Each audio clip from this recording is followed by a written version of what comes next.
Good morning.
Good morning.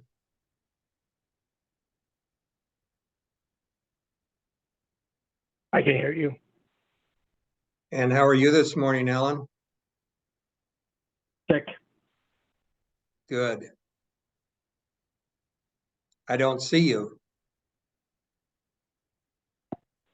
Yeah, my computer doesn't have a camera, and I couldn't get it to come up on the county one. I couldn't get it connected to the internet, so Oh, limited there. that was the county's issuing to us. Is that correct? Yes. Okay. Well, I'm not quite that fortunate. I'm still on my personal computer that seems to work quite well. My laptop, I should say. Yeah, the county one didn't work for me either, so I'm just using my own. Okay. Well, have you got it turned on up above there at the top of the screen? My computer doesn't have a camera. Ah, there you go. I hear you're not feeling well, Alan? Yep. Getting whatever is running through my family and most everybody else, it sounds like. Wow, there you go. Well, I'm down in Southern California, so I'm staying away from that stuff.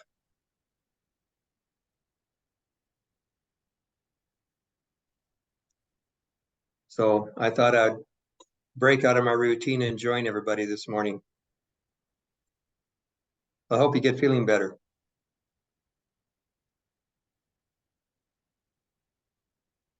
Thanks, me too.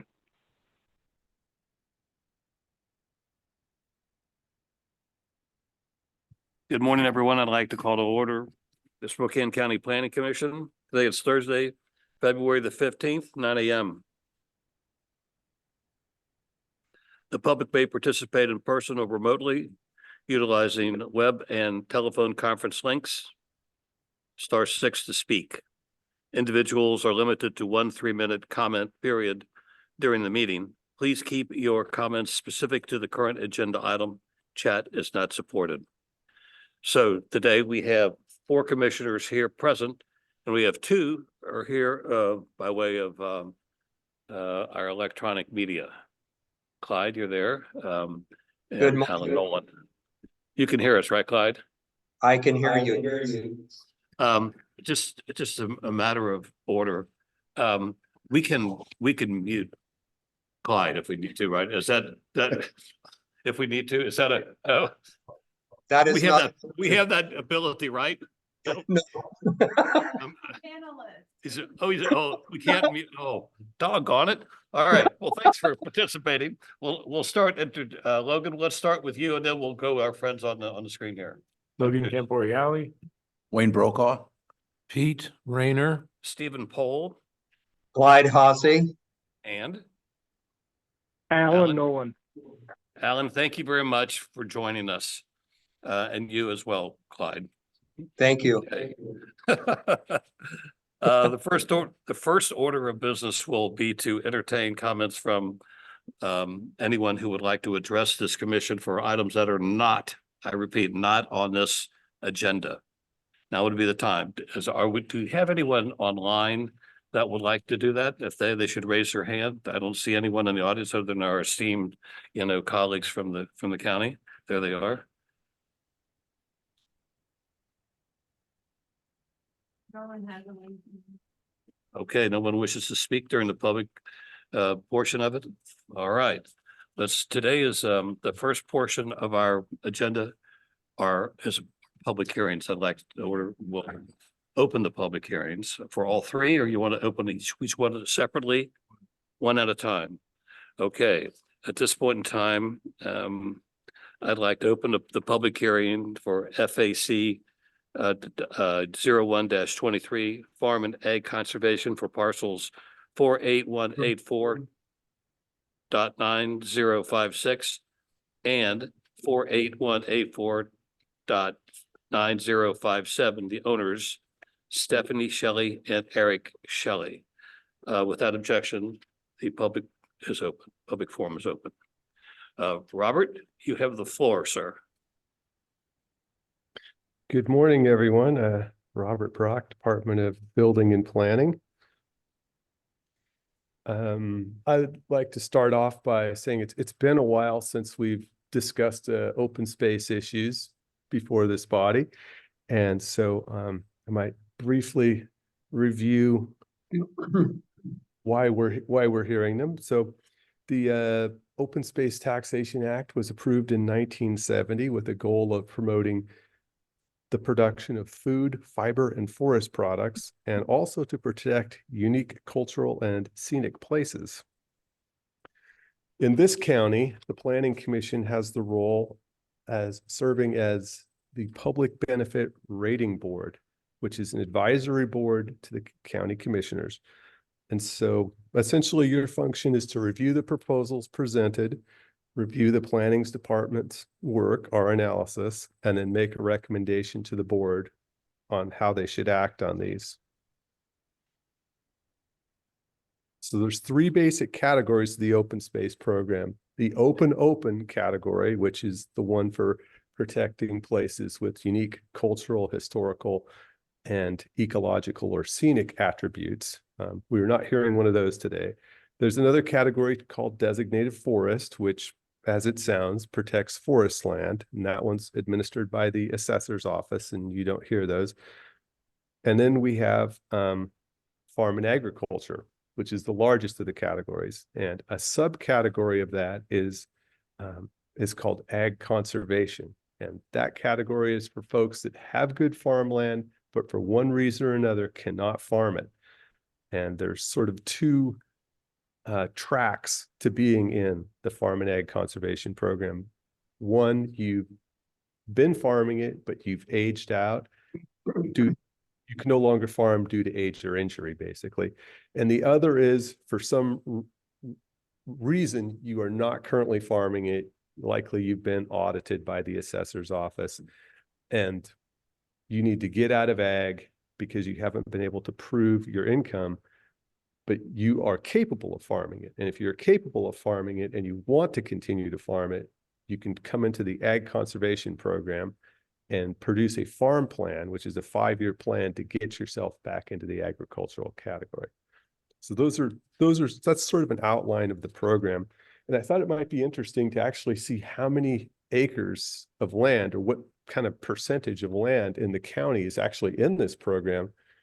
And so this graphic here, and you'll note Seahawk colors, shows the open space category. There's actually 57% of the land in the county is in an open space category, which sounds like an amazing amount. Well, let me show you the next graphic here, which kind of breaks down the components of open space. And in this category, we're using sort of a box graphic here, open space land by designation. So the bulk of all land that is in the open space category is actually under the agricultural category. And that's a program that the assessor's office administers completely. And the second largest amount is designated forest, again, one that the assessor's office administers without us seeing it. And then we have a mixed category that has 3.7%. And then the next smallest is the open category. And that's 0.2% of 1%. So, and even smaller, the category that we're discussing today is 0.1%, and that is the Ag Conservation Program. So, yeah.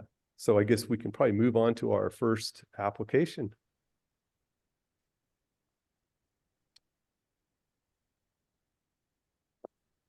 So our first application, as mentioned earlier, is FAC 0123. And this is an application by Robert and Stephanie Shelley. That's who initially made application. Actually, it was Robert that initially contacted me. And he basically said, I'm ill, I cannot farm anymore, and I want to get my land into farm and ag conservation. And subsequently, he passed away. And we were contacted by his wife and his son, Eric. And Eric has adjacent property. And we conferred with the, oh yeah, please switch the graphic to a.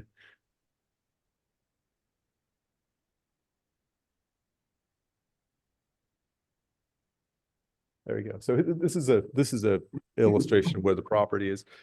Oh, yeah, that's correct. Okay. So anyway, so a little background on how we got here with this particular application. And so in conversation with the assessor's office, it was determined that the properties are adjacent and they were actually farmed as a unit. Basically, Eric's property to the south was actually being farmed by the father. And so the assessor's office said it can go in together as under the family farm provision. And so we have two parcels with this proposed application. They are adjacent and the parcel numbers are noted there. And they're located adjacent to Dunn Road, which is on your right-hand side of the screen, running north-south. And just to orient everybody, that map, the top of the map is north. Well, we're approximately 2/3 of a mile from the intersection of Hamilton Road, 2/3 of the mile north. So Hamilton Road is likely off screen and to the south, just to orient to where we're at. The property is zoned rural conservation. I'm going to switch to an air photo of the site, and you can see that it is a characteristic of pasture land. There's sparse trees surrounding the property. So it doesn't really look like manicured agricultural land, but it does look like it would be good land for small lot agricultural use or cattle. So this proposal is to change it from the full category of agriculture to farm and ag conservation. The two properties combined are 45.6 acres. The 9057 parcel to the south contains a single family home and several outbuildings. The 9056 property to the north contains several outbuildings. And together, as I mentioned earlier, these properties are part of a larger farm. Robert Shelley, now deceased, has been farming the land since 1978. And he stated in his application that the soil was productive here. He indicated that the land in the past had been used to produce wheat, grass, oats, alfalfa, and cattle. Let's see here. I think I've covered everything else. It was, as I say, part of a family farm operation. So the Department of Building Planning takes these applications and reviews them against the public benefit rating form. And based on our analysis, for the basic analysis of eligibility, we found that the parcel was in the ag category, so it meets that criteria. The next, we have priority consideration. The applicant did provide a farm plan indicating that they are too old to actively farm the property, but they intend to keep it in a farm-ready condition so that the next owner can resume agricultural activities. And we found that the current use of the land was consistent with future agricultural activities. Under additional consideration, we found that the property was zoned in a category that allowed agricultural uses and that was rural traditional. We also found that it's outside of the urban growth boundary, which is one of the categories that the application can occur points in. And we also found that the applicant developed a noxious weed and pest control strategy. We looked at the property for impediments to farming as well. And we noted that Mr. Shelley had identified a small 10-foot by 10-foot area that was seasonally wet and unavailable for farm use. We looked at this with the county GIS layers and did not see any wetlands on the property. But we did note that there was one on the property to the south. When we ran it through the scoring matrix, we came up with 165 points, which is sufficient to obtain the maximum possible deferral on ag conservation land, which is 50%. And we'll iterate that when properties are in the open space category, the structures are taxed at 100% of the market value. It's only the land that is eligible for a tax deferral. So on this particular proposal, we have proposed conditions of approval. And the first one would basically be any change that the property owner has to notify the assessor's department if there's any change of use of the property, if they add any structures or change the use. And the second condition would be that they provide a report to the assessor's office by January 1st of every year, indicating the applicant, the activities that they have done on the property. In this case, it's going to be basically controlling the noxious weeds. So that concludes my presentation on the first proposal.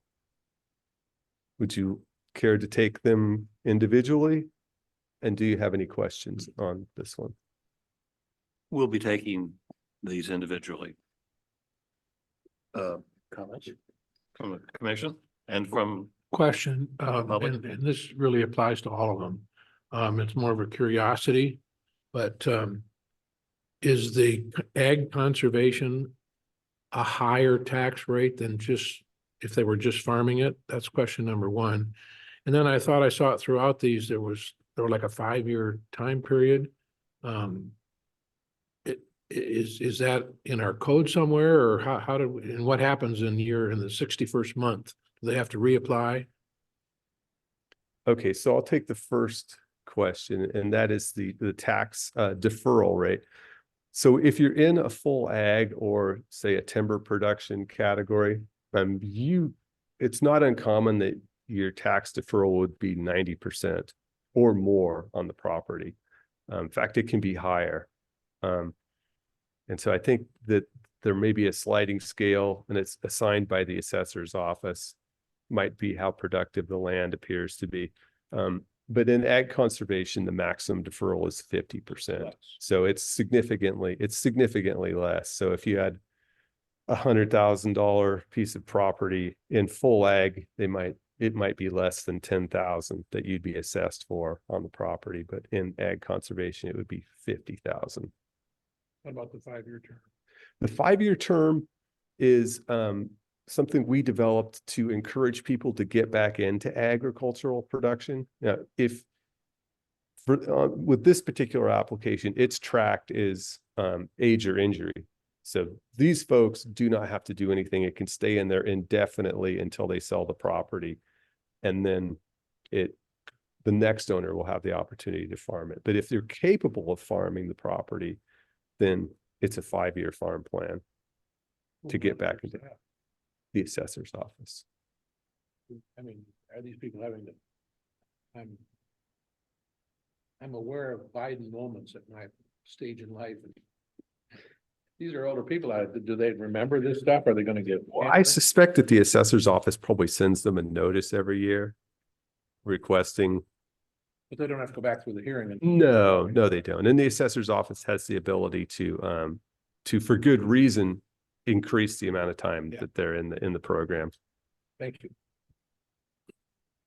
I'm curious about the nature of the deferral. So why do we call it a deferral and not, Yeah. can you explain the nature of the deferral? And then how is that burden shifted onto other taxpayers? If you can give me a little insight Okay. there. Well, I might not be able to answer the part about how is it shifted. That's probably a question for the assessor's office, but I understand the deferral part. And it appears from reading the material that it's approximately 7 years of recapture. So if you're in say an ag program for 10 years and then you exit, depending upon how you exit, I think there's a we're telling you you're going to exit, and that might get you out of penalties. But if you exit, they go back 7 years and they collect the taxes that were not paid. And so what we see is people buying property in the ag category that's been parceled off into something that they think they might want to build a home on, and then signing a continuation agreement indicating that they're going to farm, and then demonstrating after a couple of years that they're not farmers. And then the assessor's office audits them. It says, well, you're demonstrating you're not farming, you're in an ag category. We want the 7 years plus penalty of back taxes. And we see some of those folks. That's initially why the Farm and Ag Conservation Program was adopted in this county, because we had a whole bunch of people back in the mid 2005 period that had bought land that demonstrated they weren't farming. It was provided for at the state level. We just didn't have it here. And so the county commissioner said, we need an ag conservation program to help these people get back in ag.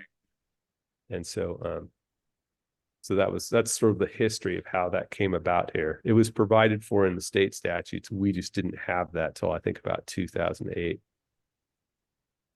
But it works really good for, it's a good program, and it's not a significant amount of the land in the county. It's fairly minute, even compared to the full spectrum of how much land is actually in the ag category. Thank you. I have a question. Oh, excuse me. I have a question. What challenges have been brought forth since 2008 when this was brought in place? Has been very common with the understanding of how it's was implied to be used. Well, I don't know if I can fully answer what challenges have come about. I mean, because we don't really see them after we give them to the assessor's office. They don't come back to us. And so there may be people that got into a 5-year farm plan that never actually farmed. And in the meantime, in the preceding 5 years, they've paid 50% of their taxes. And so if they exited after being in the program for 5 years, their tax hit would be less because they had been paying 5 of the 7 years of taxes. And so we're not given a report on that, but the assessor's office is the one that audits these things on an annual basis and administers the program. So I guess I would say I don't know fully because we're not given that report, Clyde. Thank you.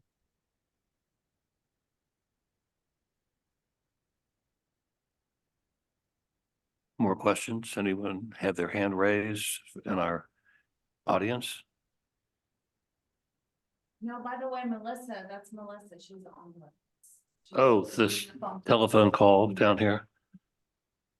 Good Yes, morning. Melissa. good morning. Do you have any questions for us, comments on this? No, not at this time. Thank you. Thanks for joining. Appreciate it. Not hearing anything else. I'm ready to make a motion, but I just want to make sure that the motion is crafted properly. We are recommending that this application be forwarded to the county commissioners. What is that accurate? I'd like to close the public testimony. Sounds good. So ordered. Go ahead, Logan, with your motion. Oh, well, I would suggest that you motion that you have reviewed the proposal and reviewed the department's analysis and concur and recommend that the board move this property into the Farm and Ag Conservation Program. So moved. Second by Pete Rayner. Thank you, Logan. Discussion on the motion? Melissa, Alan, Clyde, any discussion? I'll just say it looks like the department did sufficient review. The score sheet seems to be Yeah. the sort of governing bit here, and I don't disagree with it, so I support it. I read their farm plan too. That was interesting. Thanks for this online thing. It's been very good.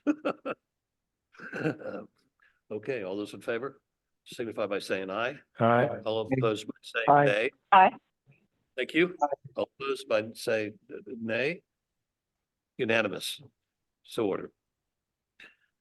The next order of business will be opening the public testimony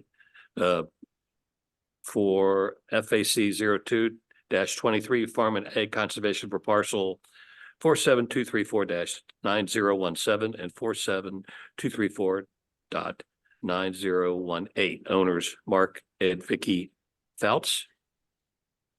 Robert, you have the floor. Thank you, Chairperson. So let me begin orienting you to where this particular property is located. Again, as you mentioned, there are two parcels. They are identified on the screen, outlined in red and black. Property is located approximately a quarter-mile north of Cooper Road and approximately a half-mile or quarter-mile east of Spokane Park Drive. You can see Spokane Park Drive on the upper left of this particular map here. Okay, this particular property is located in a rural conservation zone. I'm going to switch now to an air photo showing the site. In this particular application, the property owners are requesting a change from Farm and Ag to Farm and Ag Conservation. We have two parcels and we are totaling 40 acres here. Parcel 9017, parcel on the left, contains a single-family dwelling and several outbuildings, and parcel 9018 on the right contains several outbuildings. The applicants indicate that the land was previously used for cattle and hay production, and I believe they have owned the property for 30 years, and there was I believe they had a lease on there for the cattle. And apparently the lease expired and they had issue with the assessor's department and are now working to get it back into an ag category. So these folks are what we call returners. And so building and planning department reviewed this proposal for basic eligibility, and the basic eligibility criteria was, has it been used for ag or is it in the ag program? And we found this property was in the ag program.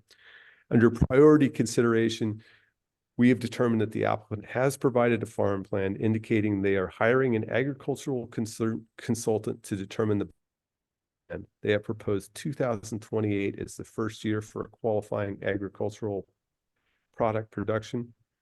And what we have found, the current use of the land appears to be consistent with future agricultural activities. Under additional consideration, we find the land is zoned rural conservation, which allows agricultural uses.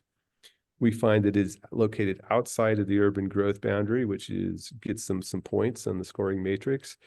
And we find that the applicant has developed a noxious weed and pest control strategy. We reviewed the property for impediments to farm and ag, and we did not identify any impediments on this particular property. Oh, actually, we did. We determined that they did lose a minor amount of points for some erodible soils. So that is in the scoring matrix. There was a deduction.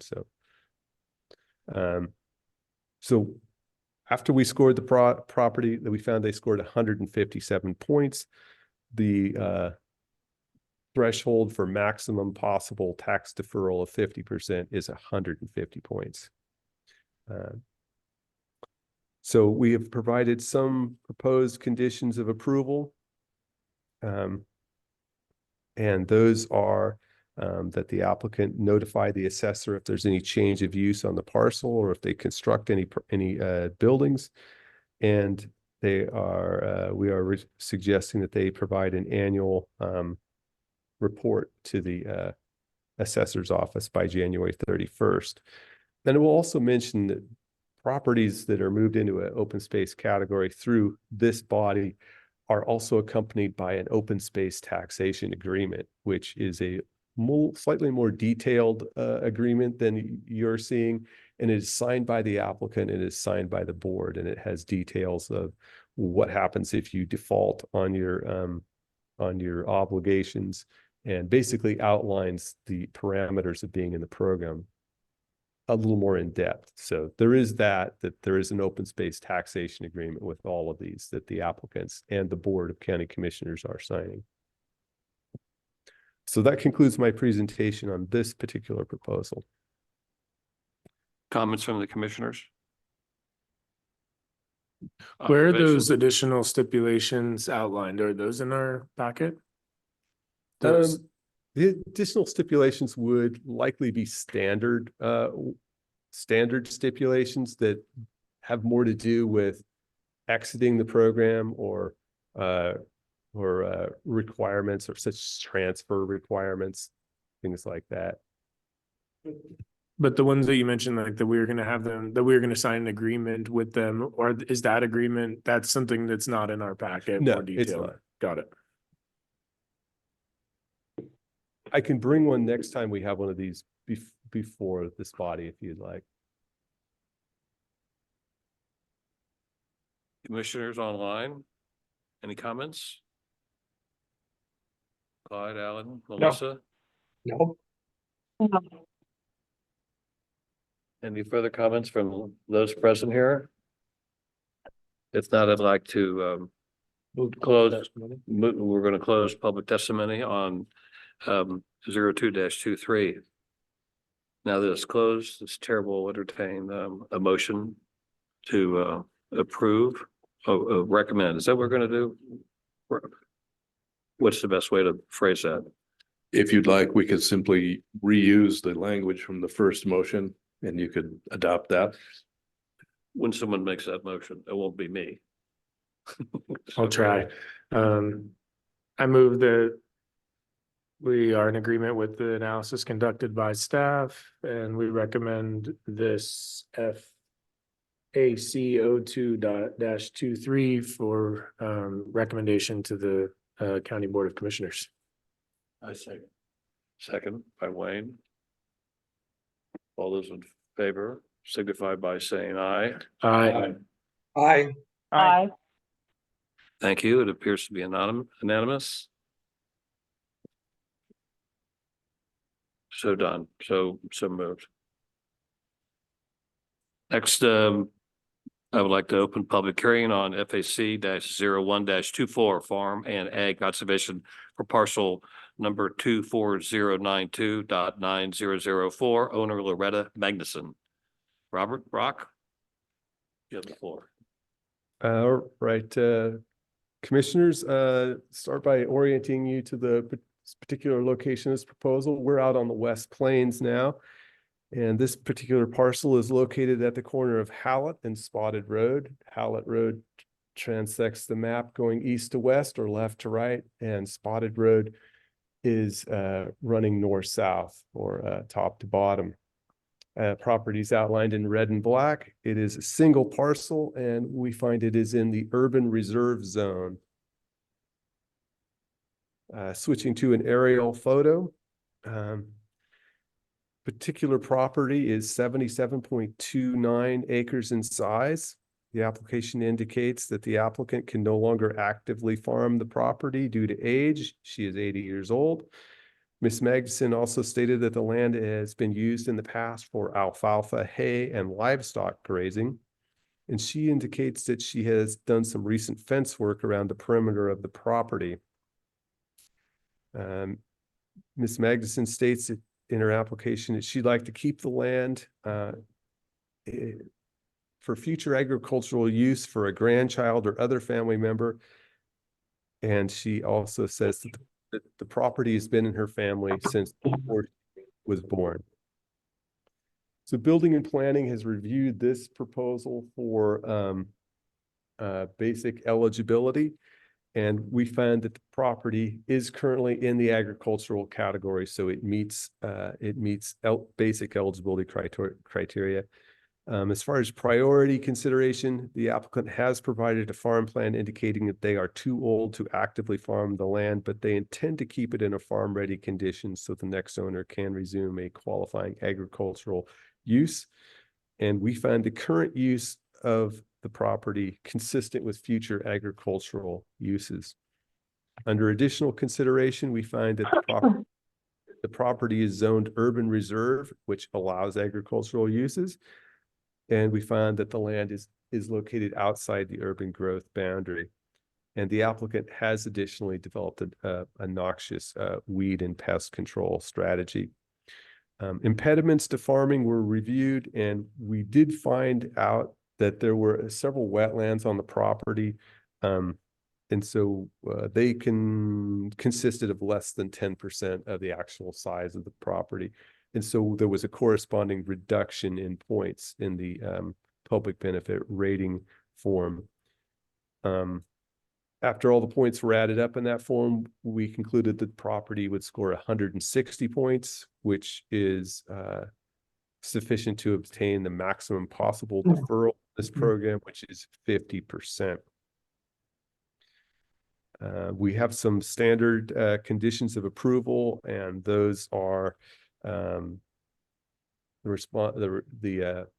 responsibility of the applicant to inform the assessor if there's any change of use on the parcel, if there's any structures constructed, and an annual reporting period on by the 31st of January to detail, in this case, how they have kept down the noxious weeds. That concludes my presentation on this proposal. Thank you, Mr. Brock. Commissioners, do we have comments on this particular application? It's more of a curiosity than anything, but urban reserve is typically adjacent to the urban growth boundary. It's true. Back to your map, where does the urban growth boundary tie into this piece of property? I'm assuming it's not very far away, or no, it's not. No, it's not. I believe that we've got urban growth all the way down to this corner here. and this is on the West Plains. Is Oh, that yeah, correct? yeah. Let's go back a slide here. Well, yeah, definitely right here. So the purple in this particular map is illustrating light industrial category. The orange, dark brown, that's high density residential, and the yellow is low density residential. Mhm. And then I don't know what you call it, kind of a mauve color, that's urban reserve. Mhm. Yeah. So currently, right now, it's outside of the I urban just- growth area. I strongly recommend that we approve this kind of stuff because we're running out of places for farming, and you cut this up into much less than 80 acres. It's not feasible ever. So I think it's a very good program. I support it. I would reiterate that. I know exactly that piece of property, and when they put that fencing in, it's beautiful fencing. And they have worked on the property for noxious weeds, et cetera. And you're right, it is off the corner of that high density. So I would definitely support what they're trying to do for the same reason of keeping this ag together like that. Thank you, Wayne. Comments from our. I would agree with the comments being made. And I would like to be satisfied that in the future and years down the road, is there any hangups that we're going to have for bringing this into development if it's so desired? I mean, I'm just asking for clarity. I'm not opposed to this, but I am asking what challenges will we looking at if we want to move this into a developed area? I don't think there's going to be any issue with that. If in the future it's determined that the urban growth area needs to expand, and this is a likely candidate because urban services are readily available, say water or sewer are generally available in that area, there wouldn't be any problem moving it in. And it would stay in the open space category until such time as it was until such time as it was actually construction on the property. And then back taxes would be owed. The tax, if it was in the urban growth area, the taxes would likely be higher on the land based upon development potential. And so the back tax burden would be higher on the applicant. Thank you. Alan, Melissa, any thoughts? This is Melissa. I'm in favor of this proposal or this application for some of the reasons that have been stated earlier. I understand that, yes, it backs up right there to future development pressure if it's not there already. And I'm very, very sensitive to the fact that should that happen, you don't get it back. And as was stated earlier, we just are facing those pressures on the West Plains. If somebody wants to hang on to it and keep it in that potential for farming land, and it does need to have that size of acreage to enable that to happen, I'm all for it at this point in time.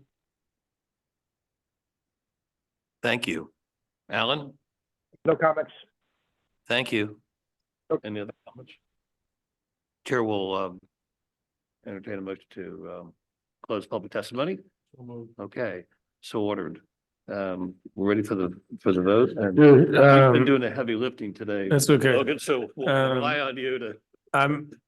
I move that we're in agreement with the staff analysis of this application, and we recommend its approval to the Board of County Commissioners, and the application for clarity is FAC 0124. And I'm looking for a second. Second by Wayne Brokaw. All those in favor of the motion signify by saying aye. Aye. It is unanimous. This application is approved. Next order of business is a workshop. And it's the 2024 proposed comprehensive plan amendments. Scott Chesney, please proceed. Mr. Chairman, members of the commission, thank you. We are now in the more detailed part of our process with these projects. Which one do I pick? You got it? Okay.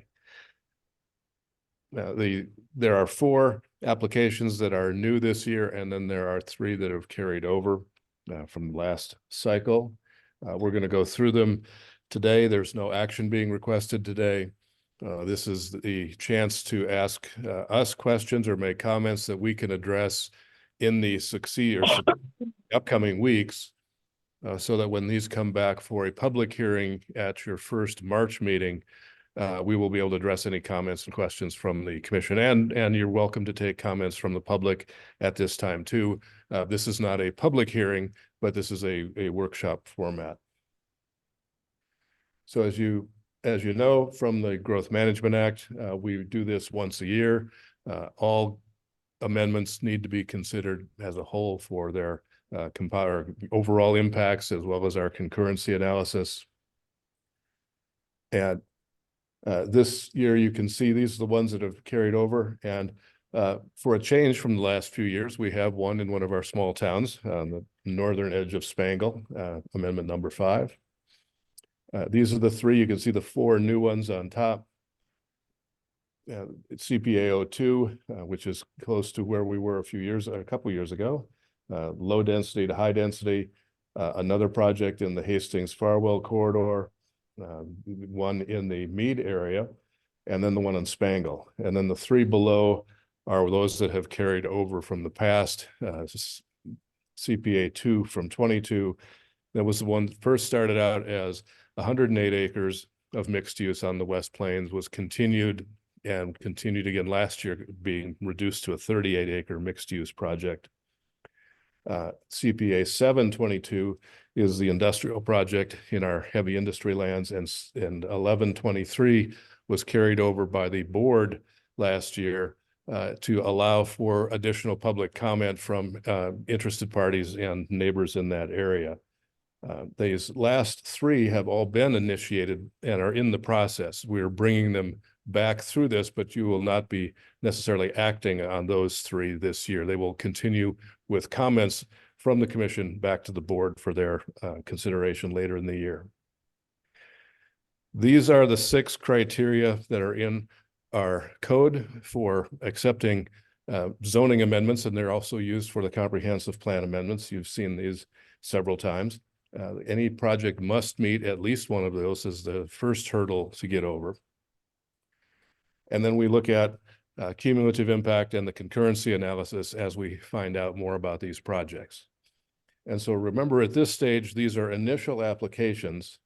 They have, I would say, I would say incomplete data, but preliminary data on these to get into the initiation stage. If you agree to recommend them and if the board does initiate them, then each applicant will be tasked with a more robust application process to bring in all the details that staff need to evaluate these from GMA and Spokane County Code criteria. So we're here with kind of the raw data at this point. You've seen these a couple times, or at least in the sense of those are the various providers. It's the size of the lot. You can see from last year's amendments immediately to the south of this, the church property at Wall and Country Homes Boulevard. In this early stage, we've looked at what are the population impacts, for example, and when we say current, in the LDR current, that doesn't necessarily mean what's there in on today. It's what could be there under that LDR category if the lot was developed without changing the zoning.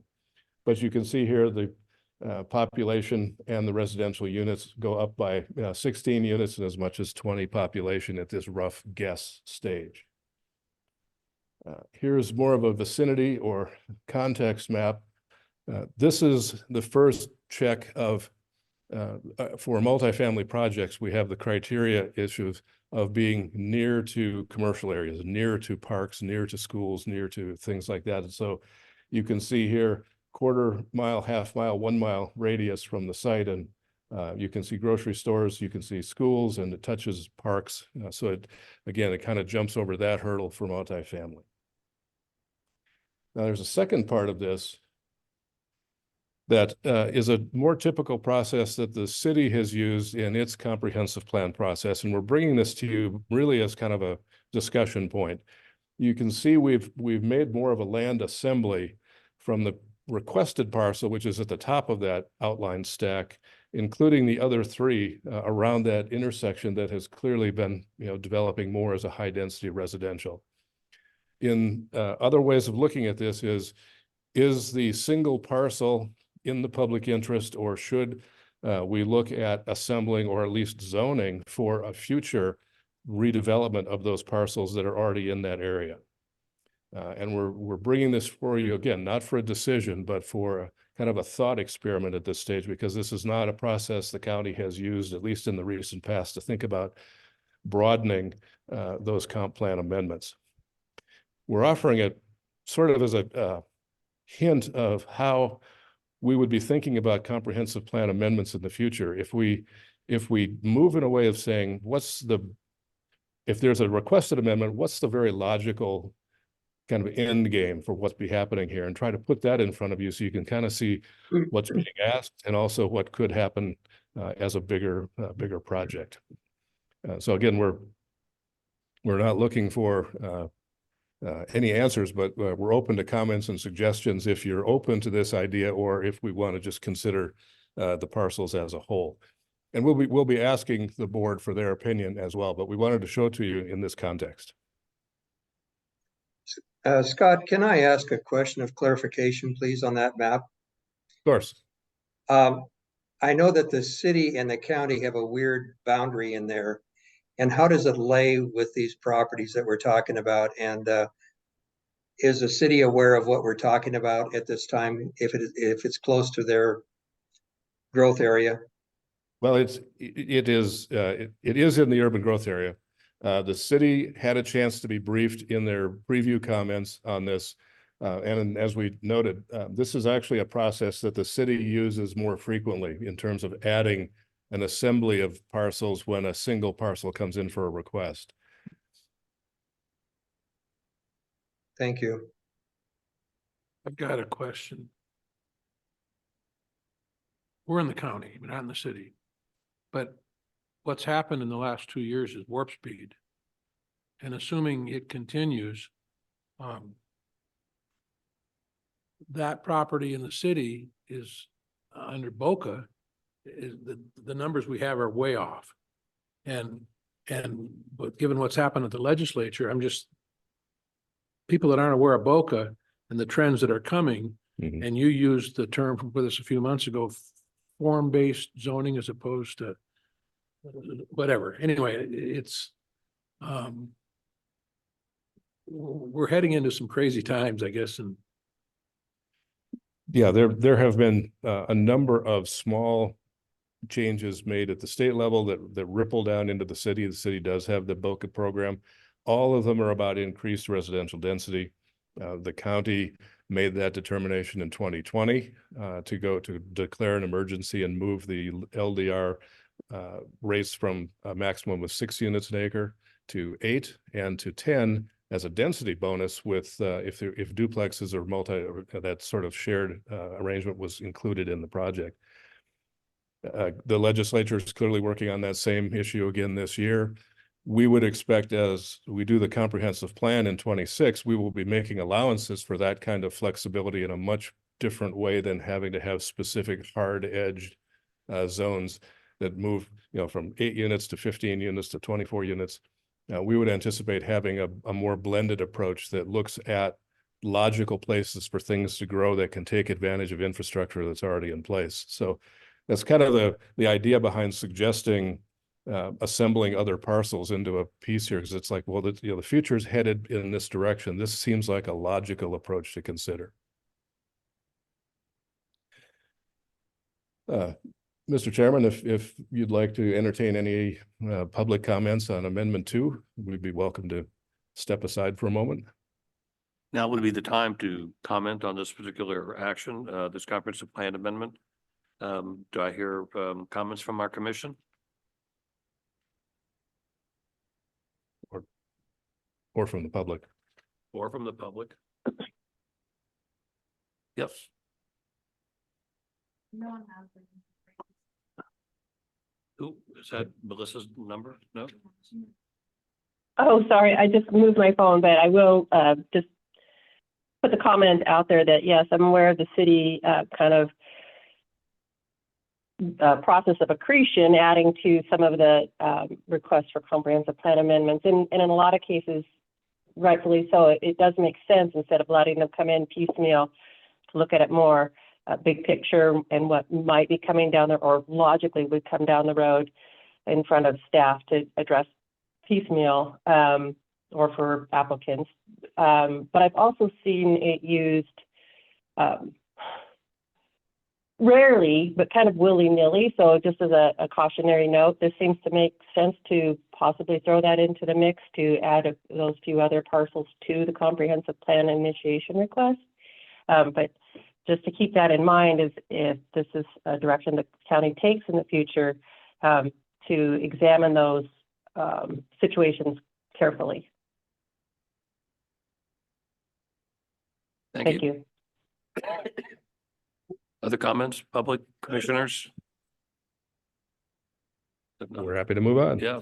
I'll just say, yeah, I had a couple comments. I think, Yeah. I do think I don't know, I don't like the idea of just changing the zone of that one parcel when there's nearby like zoning. So I think I probably am in favor of the alternate proposal. I'd at least be interested in seeing staff continue to pursue that as an alternate as there's more as more information becomes available on this amendment. But it seems to make sense to me. I guess one thing I'm hesitant about is that I think we heard from at least one property owner that was in those parcels last year and maybe another property owner just south of that. And both of them were soft on the proposal across the street. And so that makes me a little bit concerned. But yeah, I'd like to see y'all continue to pursue this because I think it makes more sense to me. Thank you. We will continue with amendment number 3.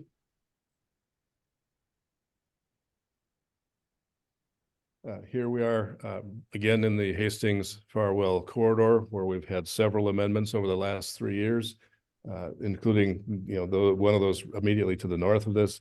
This is 2 parcels that are flanking another parcel in the comprehensive plan area, about 3 acres total. Again, requesting high density residential, which would match the adjacent or adjacent zoning for some of these other parcels. You can see a little bit of the description here. The totals there, the population increase is in conformance with the high density residential rules, would be a residential unit increase of almost 60 and perhaps 75 or so population. Again, these are rough estimates based only on what we know now and looking at the zoning categories and trying to assign some densities to those ranges. In terms of vicinity, again, it's certainly in our northern urban area, but it's in the urbanized area. Within that quarter, half, and 1 mile radius, there are a number of services and amenities that would be used by residents of this project. And we'd be happy to take any questions on number 3. Comments from the public or the commissioners on this particular application? Has the school district had a chance to comment on this? And the only reason I'm saying that is that's right next to me junior high school, and there's an elementary right there, and I'm just, since they're now part of this process. We have involved the schools in our preview process. I don't know that they don't believe they submitted any formal comments yet, but what we asked them in that early one is, do you see any fatal flaws? Do you have any significant objections before this moves forward? And we did not receive any. I think we got to put housing where it can go. The schools got to keep up. It's a challenge. But it has always been a challenge, and it always will be a challenge, and not the least because we plan in 2 different approaches. By GMA, by law, the counties and cities are forced to take that 20-year and more horizon look and say, where do you plan to grow, where you can afford to build infrastructure to do so, and where does it make sense to have as much compact urban form as you can. Schools, unfortunately, are in that position of waiting till things fill up, where they're forced to expand, and they can react to the demand of saying, we can't afford to build schools for the next 20 years and leave them vacant for that period of time. We have to wait till we have that capacity, and then we can come back and match that. Mead Schools has been a very good partner in the last year or so. And we want to continue that partnership where we involve them upfront and in every step of this, so we can have a better sense of what their horizon looks like, as well as they know more and in more detail what's going on with our planning. So we're trying to make that a better system.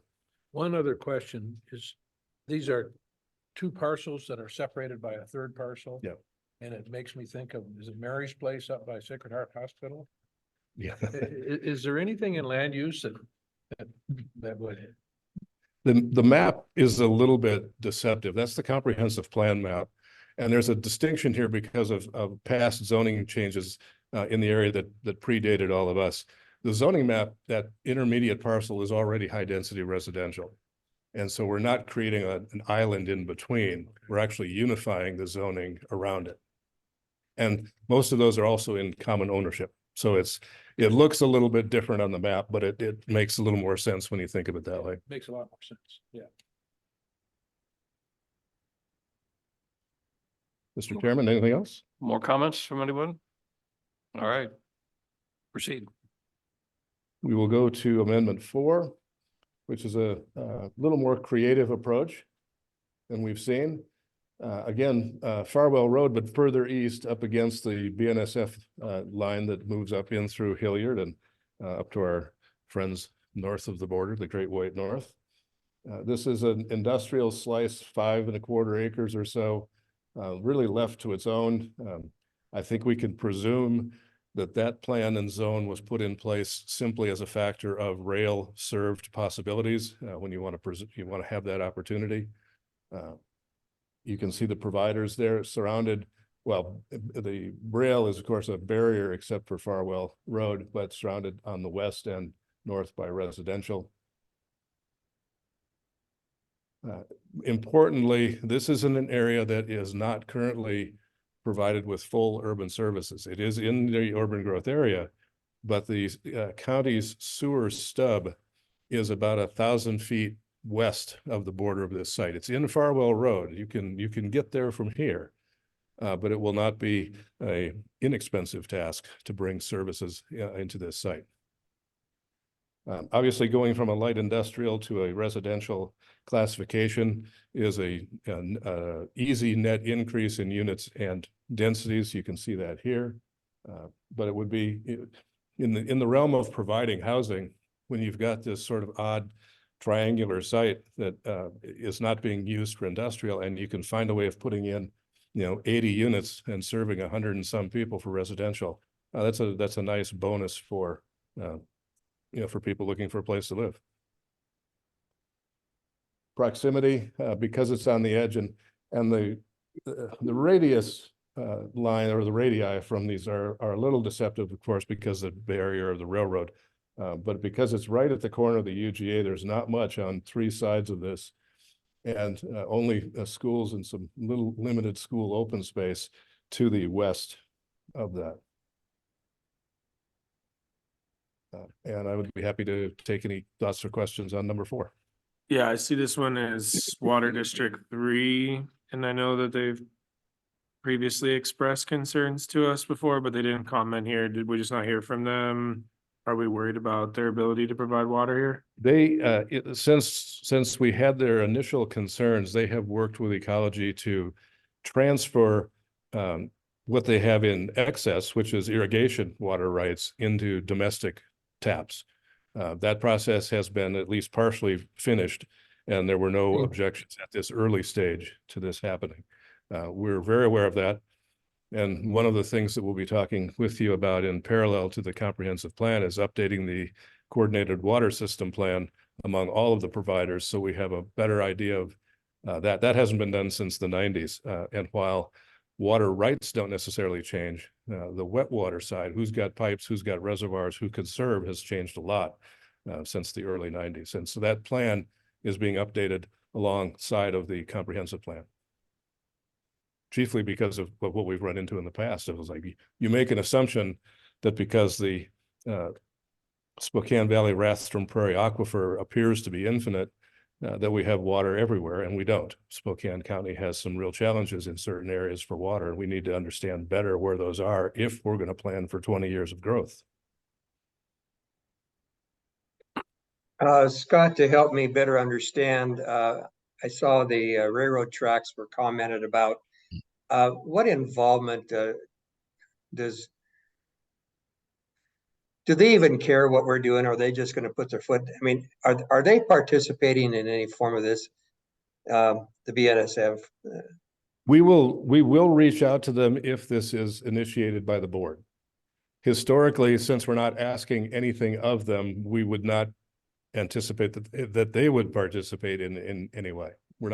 Nothing in here is proposing a change to the crossing on Farwell or a change to the right of way or the lands that BNSF currently owns. But we will ask them if they want to have a comment.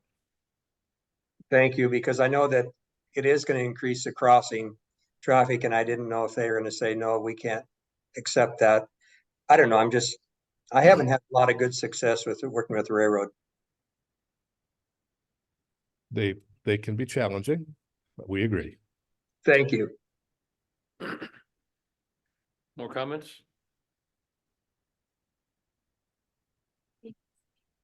No public comments? So let's move on. Amendment number 5. This is on the northern edge of Spangle. You can see that it is in urban growth area that was attached or assigned to Spangle in the early days of the Growth Management Act. The subject site, it's a bifurcated parcel by the old Highway 195 chiefly. They're proposing to use these two segments for regional commercial, moving out of the rural traditional category. So this is not being proposed for residential use, but rather a commercial use, restaurant, roadhouse, as we understand it, more of a amenity area than it would be a residential parcel. That said, we did look at it because they're asking for a zoning designation that allows residential. It would be to give you a full breadth of this. We always talk in this stage that these are land use actions that you are contemplating, not development actions. But by going to that regional commercial label, it allows the landowner to add a residential component in the future. So we wanted to identify what would that look like if they went in that direction. And it's significant if you developed it at the densities that are allowed in that category. You could have as many as 400 people living in that site, which is that would be a very significant increase for the town of Spangle. But we wanted you to see that at least and recognize that that is a possibility, that there could be a residential component as well as a commercial. They are asking for a commercial use at this point. The site is currently unserved by urban services, but it is in an urban growth area and can be connected to Spangle Water and Spangle Sewer. Price and cost unknown at this time. You can see the 1 mile radius includes virtually the entire town of Spangle. So any urban or any amenities that are in the village or the town would be available to this site. There are some challenges with there's a DNR stream, if I can go back a couple here. On the red parcel to the right, the parcel goes over to the Main Street and they're cutting this off. The eastern edge of that parcel is a recognized DNR stream. And what they're saying at this point is they're only going to go to the buffering edge of that stream. But there will be stream buffers involved.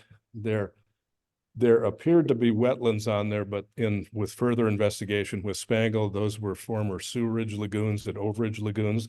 Their treatment plant is right here.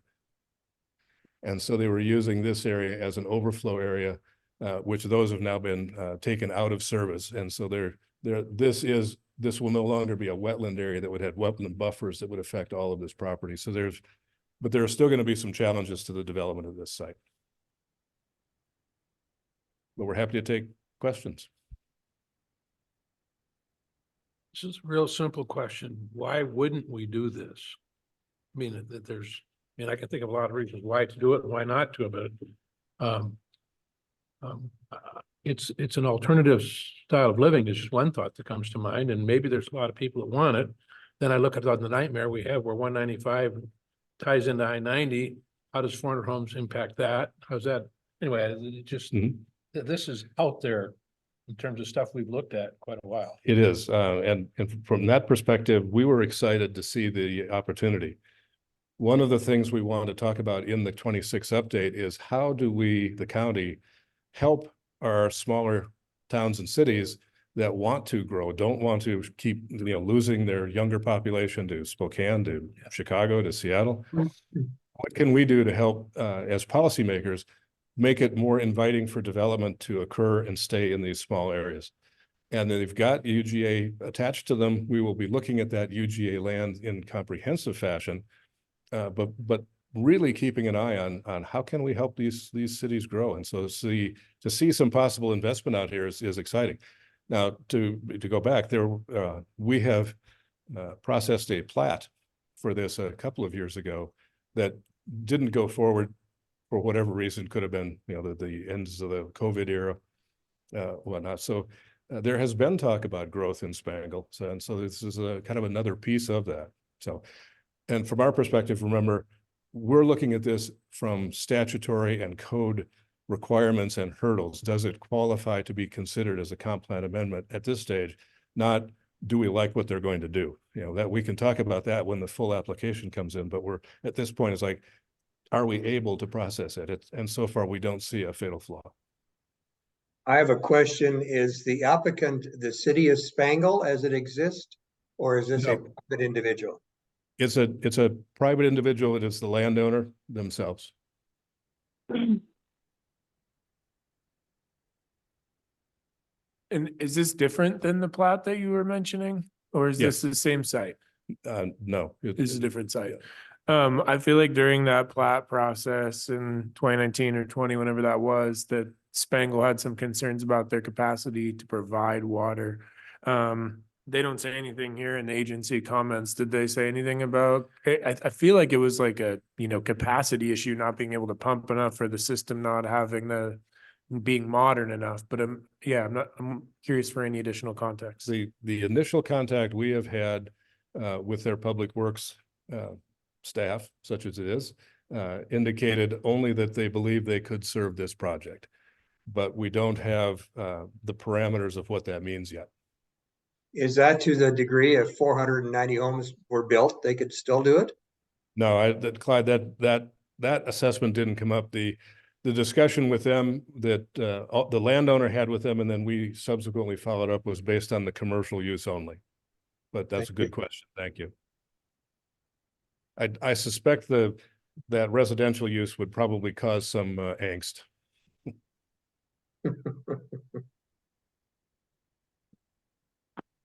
Any further comments? Please proceed. We will move on a little more quickly because you've seen all of these before. CPA 02 from 2022. As you recall, this included much more of all of these parcels in here at that 108 acre size. They brought it down to the 38 acre size for the mixed use part of it, leaving the light industrial category essentially as a buffer to existing businesses on three sides of that, and just reflecting that there's unknowns in what's going on. This was processed and sent forward. You sent this forward with a recommendation of approval. The board looked at that and considered some of the mitigations that were being asked of the project to be reworked. And so it was sent back or continued for our consideration. What's being proposed this year is to attach a development agreement to this CPA, which the group, the commission, our commission and the board has done before for projects, that talks more about a contract between the county and the landowner on how certain parts of this will be developed in meeting some of those things that were that may have been in a SEPA mitigation before. So you will see a different approach to this, but development agreements themselves do not come before us, the Planning Commission. They will go straight to the board. So what we would anticipate is addressing things like access. The developer was being tasked to provide a pedestrian overpass to get to the other side of I-90.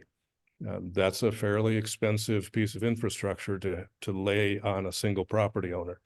We're looking at, are there other possibilities of going under at some existing roads? And so it's being looked at in that sort of creative fashion. If memory serves me correct, weren't there some water issues that had to be worked out with the city, or were those resolved separately? Yes, very much so. The initial, what I would call the 1A proposal showed a massive multifamily project on all 108 acres. And that even their own engineers put forward a fairly substantial demand for water and sewer. When that came back, the applicant said, well, no, you're looking at the wrong drawing. We're not going to be anywhere near that intense. And so those estimates dropped fairly significantly. At 38 acres, our initial comment from the city is much more favorable to being able to supply this, both water and sewer. Again, they haven't signed off on the details, but it's a much more likely possibility than it was at a full 108 acres. And our next time we review these, we'll have all those comments from the agencies that we consulted with? Well, you will have, if we receive any additional comments, or if we seek additional comments based on our notes from today's meeting, those will be in the initiation packet. It won't be until after these are formally initiated that the applicant has to produce the detailed traffic counts, the detailed density counts that the city and others can react to and say, yes, we can serve it, or no, we can't, or we can only serve it with a bigger pipe kind of thing. And those you will see later on in the summer. So again, as you imagine, or as you can see, moving from that light industrial category to a residential category could increase, as much as, a little under 300 units and 400 or so population being served on the West Plains again. So a substantial increase to possible housing. And what we've seen over and over on the West Plains, and one of the reasons that we want to engage our partners at the city in joint planning, is that in many cases, it's another residential project that is predating or getting ahead of some of the amenities that you'd like to see in an emerging neighborhood. There will be a new county park to the southwest of this, 10-acre county park that is being started on design and construction this year and be up and operating in 26. And that will bring the first regional park, or I'm sorry, community park to the West Plains, which would be an enormous benefit and amenity to the projects that are out there. And then another project that we had last year that is pushed into the 26th cycle is the conversion of the Fairways Golf Course, the rest of it, the eastern half, into a mixed-use project of some kind, which will have some open space and some other things going on. And that would be right across the street from this park. So there are things that are happening out here. You can put it in the context of retail, where the old adage of retail follows rooftops. This is starting to build more and more density, and it will make it more attractive to other amenities, to markets and to stores and things that will now start to see a neighborhood that's going to be approaching a few thousand people. And that will be the real effort of joint planning between us and the city is what can we do proactively to make it attractive to invest that kind of commercial development out here with these emerging rooftops. But like before, these are coming faster and earlier. So happy to take any questions on this or as it has changed since you last saw it. Comments? This is Melissa. As ever with West Plains proposals or applications, I do have concerns that I don't know where you county and city are at in their joint planning efforts. I don't know if any agreements have been signed and it's underway.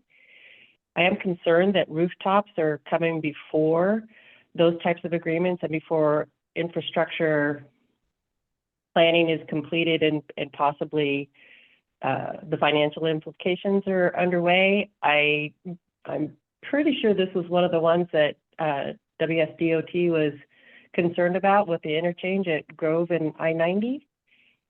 I need to go back and check my notes on that, but I understand with the reduced size that the water issues may not be as severe as they were in the last round of comments, but I guess those are my concerns. Where are the city and the county at on joint planning agreement and actual work on it? And the rooftops are preceding the retail, and that means they're preceding infrastructure that would be necessary to make this safe and sustainable population explosion possible happen. Thanks. Yep. Thanks, Melissa. The joint planning is still in the nebulous stages. We've just recently, kind of first of the year, reached out to my counterpart, Spencer, to restart that process. We intend to do that. Clearly, in the 24 cycle, the best we will be able to do is the more informal process where we just simply share as much information as we can and be as transparent as we can with the city and they with us, as if we were one agency around the same table. We're looking, Spencer and I are looking at how we now really bridge that gap for the 26 plan update itself, which is a way of establishing joint planning, not just for amendments, but joint planning for overall growth. And I think that will be a fairly robust and kind of exciting way of moving forward. That'll take a big chunk of the year to work through the agreements, but we're gonna try to roll up our sleeves and do it informally as best we can. And back to, the other comment, there's a reason that the adage is retail follows rooftops. It happens all over. This is not atypical of fast growing areas, whether they're here or Arizona, California, Nevada. Typically those lands are platted for residential, and then the retail comes along when they see sufficient markets. And so it's not an anomaly in that sense. We'd all like it to happen faster, but that is truly the will of the market unless you have an incentive in place, and we do not have that kind of program. And the last part about DOT, they've previewed this as well, and there will be significantly less impact with a 38-acre project than a 108-acre project. So we expect that they will have a different kind of requested mitigation when this gets into the development agreement stage. Thank you. Any other comments? Alan, you're awful quiet. No comments? Nothing to add. Okay. Sorry. Anybody from the public? Nope, seeing none. Let's move on. You saw this in 22. Amendment 7. These are 45 acres in the middle of our heavy industrial area on our northeast side. It is in the North Metro UGA. The North Spokane corridor runs to the east of this, and what is up here is Bonneville Power. This is magnesium. This lower area below the subject site, last time we saw this, we called it the former R.H. Hansen site, and now it is the Fino Steel design site. They purchased that. They came and testified last time. And the fact that that went back into a steel fabrication facility that it wanted to buy it because it needed room to expand, and they intend to be rail served. So it absolutely is the right use for a heavy industrial area. That gave, not to be presumptuous of you, but that gave this commission as well as the board some caution to start transferring industrial lands into non-industrial lands, even though when this first came forward, the comment was, well, these industrial lands have either been fallow or abandoned for 20 years. It's time to move on. We should not let that sit forever. And then, at that last minute, a user comes back in to say, I want to reestablish an industrial use. And so that gave pause to push it off for a continuance. The applicant wanted to bring it back for reconsideration this year, also recognizing that if those conditions and concerns are still there, we will be looking at this entire industrial area through the lens of the 26 plan on how does it need to be shaped for another, a business-wise purpose. But it's there. It would have under its basic proposal, it could provide a significant population base on those 45 acres.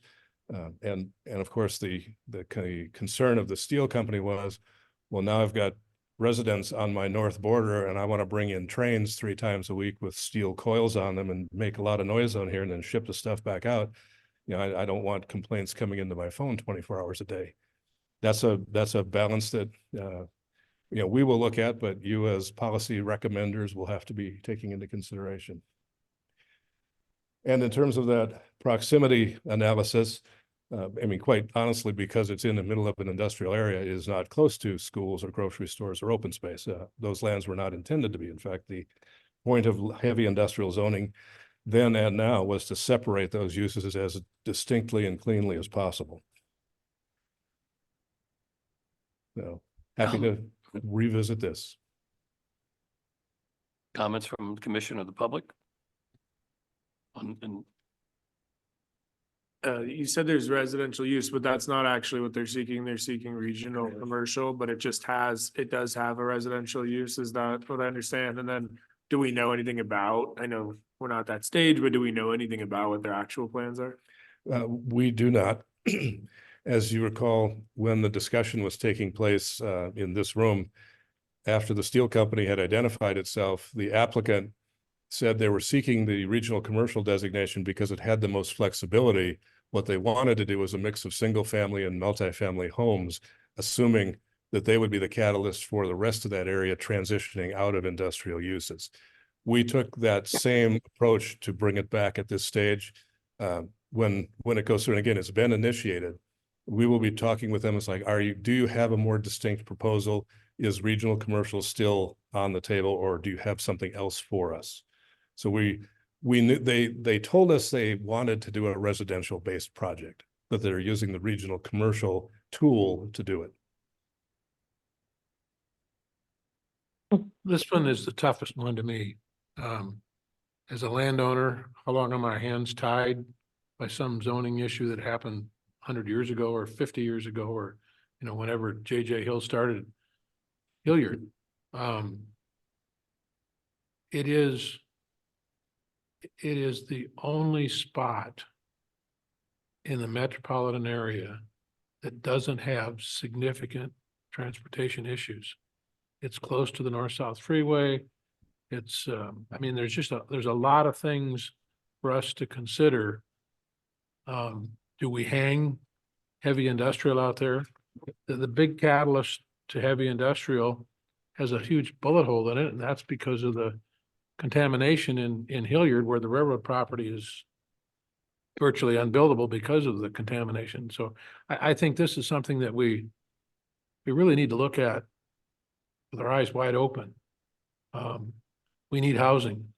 How long do we hold off for the dream of heavy industrial and put our housing at risk where we don't have major issues for sewer and water and transportation? So this is the toughest one out of the whole bunch for me. Pete, we agree. It's also it's tough also because it is such a contrast in the requested change of land use from what the existing land use is. It's a lot easier to process something from low density to high density residential as the market moves. This is a total change. Yeah.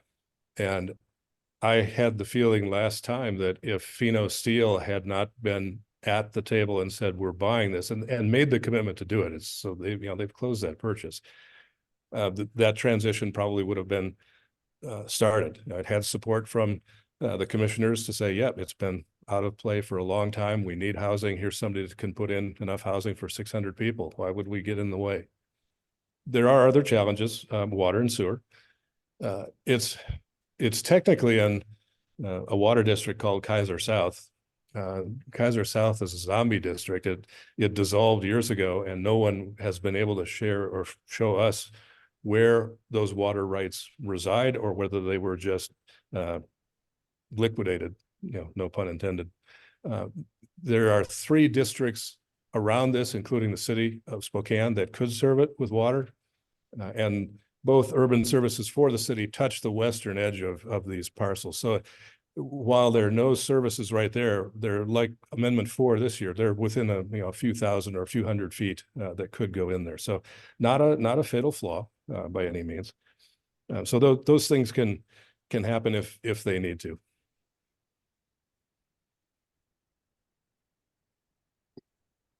Further comments from the public? This is Melissa. That's pretty promising that a heavy industrial use in the steel industry sounds like more than contemplated in this area that is already designated for heavy industrial and has a reasonable chance to bring other opportunities for jobs, good jobs that are related or allied with that use. Scott, I believe you stated that there's not other urban residential type amenities close by, schools, shopping, things like that, transit. And although we do need housing, we need good jobs too, and those represent good jobs for the Spokane region. So I'm definitely on the fence with this one. I understand it's initiated at this point, but I hope, and I'm sure we will get more information as they come back to the table and this moves forward. Those are my concerns about this going forward. We understand, and yes, we will be revisiting the analysis on this now with the, with the knowledge that there is an active user on the southern side of this proposed site. And just as a recollection, even if the transition away from heavy industrial was decided in the public interest by you and by the board, to the north of this project is Bonneville Power. That's not going anywhere for a lifetime or more. So this is not a full transition. North of Bonneville Power is the former Kaiser smelter site that has redevelopment potential, along with environmental challenges I believe are still there. And north of that, Kaiser's old kind of reserve or ponding areas have been taken on by Greenstone for a mixed use project. So there's been transition on the northern part of this heavy industrial site. And now we're kind of looking at the near southern part of it, but parts of that those two in the middle, at least Bonneville Power, that's going to be an industrial player for lifetimes, for generations. Do we know of any other place where Kaiser South's jurisdiction that there's been redevelopment? Is it accurate that the Greenstone property was also Kaiser South? No. There was a Kaiser North Water District, and also Irrigation District 3 and Whitworth both touch little corners of the Greenstone project on that northern edge. So there are, and I believe I think it's District 3 and District 9 and the city are all bordering the southern part of this. So there are a multiple group of water providers around it.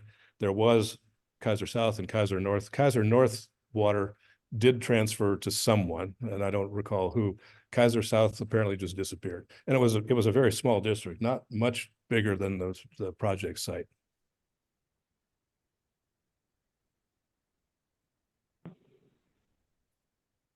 No further comments? I got a question. We keep inching closer and closer to 2026. How does 2026 play into this? And I'm sharing this because I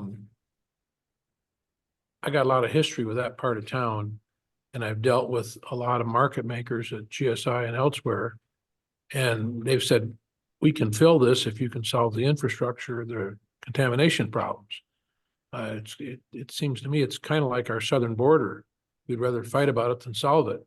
But it just coming into 2026, I'm just hopeful that our leadership, and I think we're part of that, takes a real look at this and says, what can it be? And what have we got to do? And let's get out of our own way and figure out what that is, whether that's rooftops or, some great industrial opportunity we don't even know about. But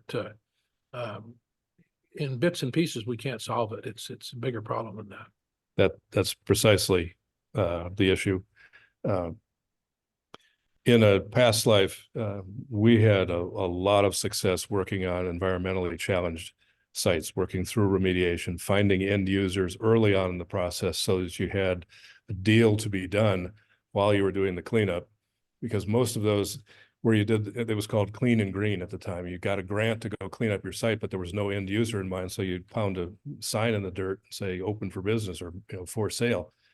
If you look more at what do you need, what's missing in an economy, does it need this kind of land? Can we clean this up knowing there's a user at the end of that process? It's a tried and true process. We've worked that with regional EPA for years. So we're going to take a look at what are the remaining environmental consequences here? What is it we know? What is it we don't know that we think we know? And at least typically getting funds to clean things up is fairly easy and straightforward, but it's competitive. So if you're doing the clean and green, you're going to be kind of at the bottom of the list unless the site is glowing. If you've got a user and you're saying we're preparing this site for a user that's going to have 200 jobs, you immediately jump in priority for funding because there's an economic benefit at the end of it. So we will be looking at that as part of the 26. It's just not part of our portfolio for a comp plan amendment. Yeah, this feels right for 2026 to me. Feels like there needs to be a holistic look at this area. Yeah, I mean, I know we're gonna still consider it for initiation, but my initial thought is, man, this part of town is ripe for reconsideration, or maybe to continue its long used way. But it feels like we should step back on this one and take a holistic look, so. Thank you, Logan. Any other further comments? If not, we have one last remaining. Is that correct? Two. You're on. Very good.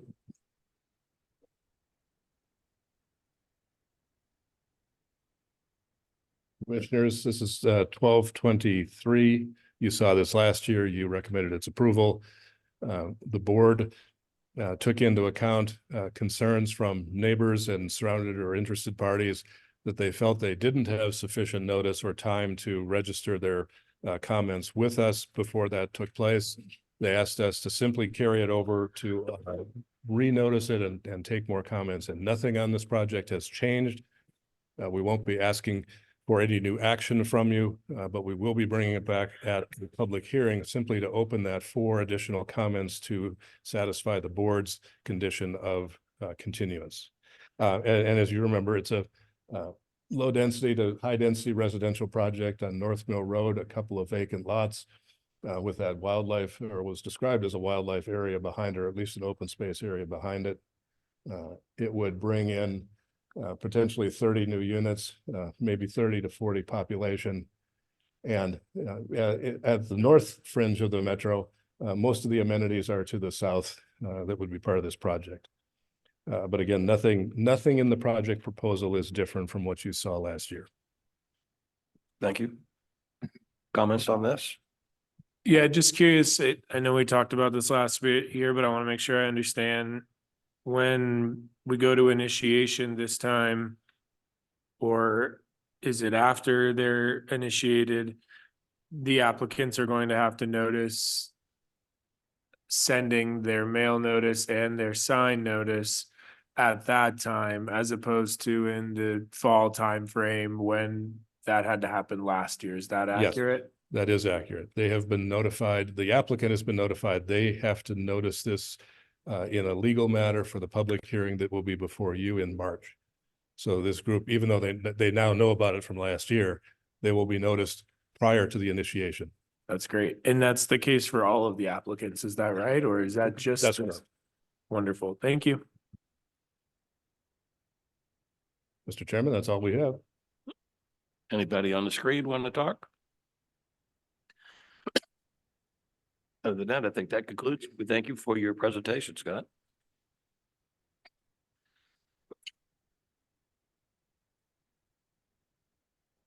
So the next order of business is the approval, adoption of the minutes from January the 11th, 2024.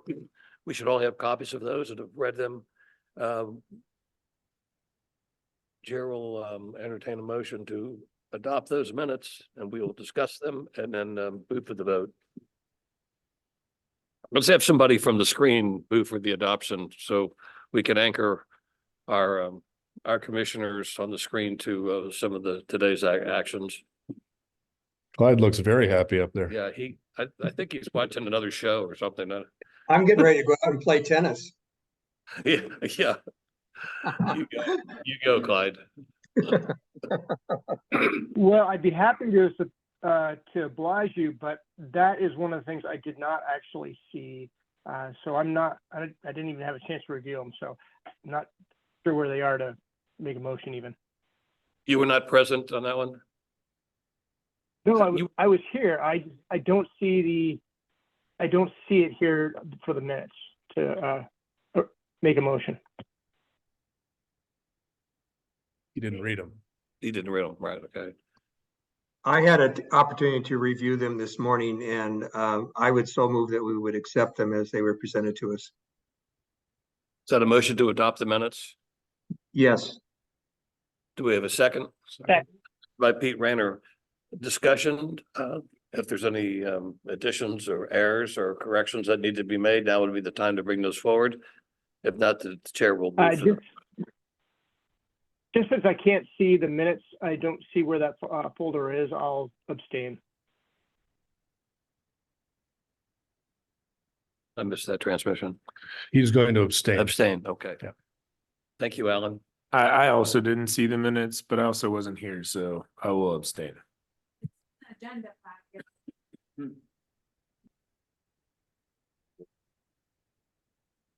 And I gave you guys the link to the website that has the agenda packet with the minutes and them.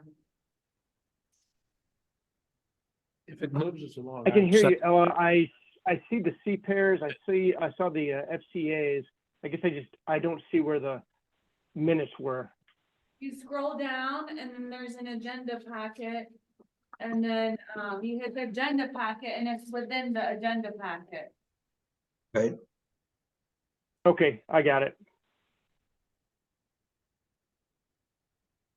Do we need to It's been moved and pause for a seconded. moment while Alan reads these things? It's one of the briefer meetings that we've had. I see no alarm, no concern for debate here, but I'll be happy to follow the rules of the. That's of course fine. He indicated a desire to abstain, so you're welcome to move on too. He did. I've now read them. I'm happy to proceed. You are going to vote now? Yeah. Sure. He said, I'm having a little bit of trouble here. Yes, he's going to vote. Okay, that sounds great. Any corrections or comments to the minutes? If not, I'll call for the vote. All those in favor of adopting the minutes of January the 11th signify by saying aye. Aye. Aye. All opposed by saying nay, and we have you are abstaining. Logan is. Other than that, it appears unanimous. Those minutes from January 11th are hereby adopted. Okay, what do we have next here? Our next meeting is March the 14th, 2024. And we'll be discussing recommending initiation of the 2024 CPAs, which we just went over. That's correct. A staff report. Nothing really new. We are expanding the 26 comp plan calendar. Staff has put together a public participation program that we'll be bringing before you probably at that same March meeting. And then that will form the basis of how we use that as a framework to engage the public over these next 2.5 years. We are initiating the search through a request for qualifications for several consultants, one to help us with overall comprehensive planning and our environmental work. And that will be chiefly in the shepherding of the environmental impact statement that we will be doing in addition to or updating the EIS that was last done in, I believe, 2001. And so it's time to do that. That's a fairly major process. We're also looking for consulting qualifications on our climate and resiliency element, which is a new element from GMA that we have been tasked with. In addition to being tasked, the state has provided some funding for the counties and cities on that.